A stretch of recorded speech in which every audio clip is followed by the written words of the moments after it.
Imagine someone who walks into every room like they own it, confident, magnetic, untouchable. But late at night, when the lights go off and the applause fades, they lie awake terrified of one quiet thought. What if I'm not enough? That's the secret no narcissist will ever tell you. And today, we're going to look past the behavior, past the arrogance, the manipulation, the coldness, and go somewhere most people never bother to look. Inside. The castle. Picture a castle. Grand. Towering. Built so high that nothing can get in. No criticism. No rejection. No pain. That castle is a narcissist's sense of self. From the outside, it looks like confidence. But confidence doesn't need constant admiration to survive. A narcissist does. Every compliment is like a brick holding the walls together. Every criticism feels like an earthquake, threatening to bring it all down. Psychologists call this narcissistic supply. The constant need for admiration, validation, and attention that keeps their inner world from collapsing. Without it, something terrifying creeps in. A feeling they've spent their entire life running from. Shame. Not guilt.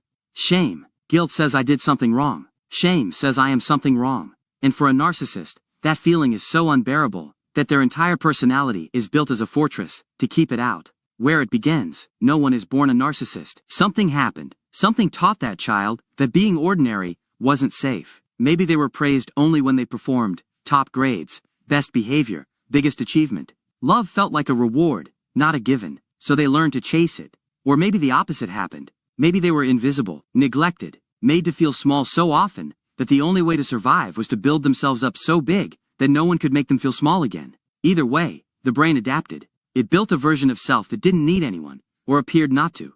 A version so polished, so superior, so untouchable, that the wounded child underneath could finally feel safe. That child is still in there, buried under decades of armor, but still there. What's actually happening in the brain? Here's where it gets fascinating. Research shows that narcissists have measurable differences in their brains. The areas responsible for empathy, particularly the anterior insula, the part of the brain that helps you feel what others feel, shows significantly less activity in people with narcissistic personality disorder. But here's what most people get wrong. They can't feel empathy automatically the way most people do. But studies show that when a narcissist is specifically asked to try to consciously make the effort, that empathy region can activate. They're not incapable of empathy. They've just never learned to make it a habit. Their brain also processes rejection differently. What feels like mild disappointment to most people registers in a narcissist's brain like a genuine threat to survival. The amygdala, the brain's alarm system, fires intensely. That's why a small criticism can produce a wildly disproportionate reaction. It's not just ego, it's a brain that has been wired to treat rejection like danger. The mask, and what's behind it. There are two types of narcissism that most people don't realize exist. The first is the one everyone knows. Grandiose narcissism. Loud.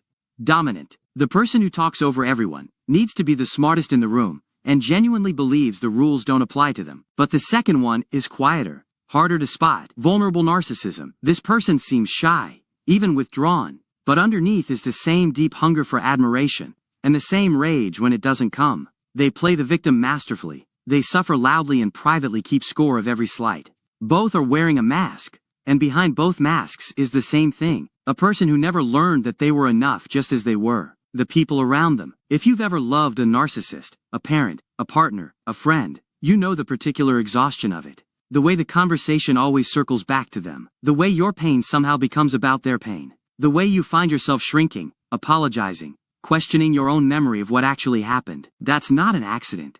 It's a survival mechanism that learned to use other people as mirrors. A narcissist doesn't look at you and see you. They look at you and see a reflection. Are you admiring them? Are you a threat? Are you useful?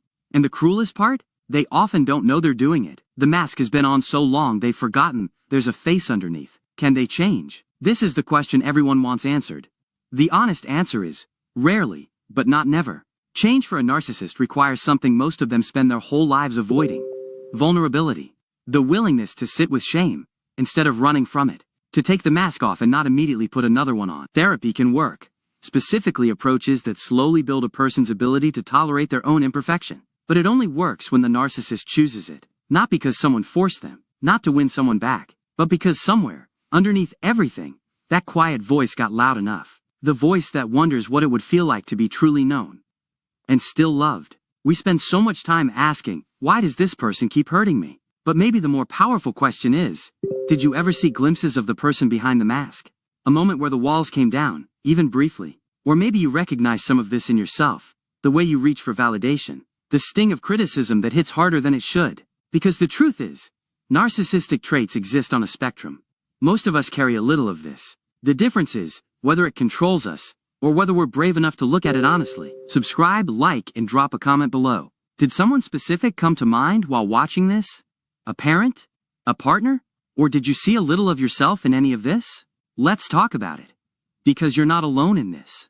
And if you want to understand more about why people become who they become, our video on personality disorders is linked right here. Watch it next.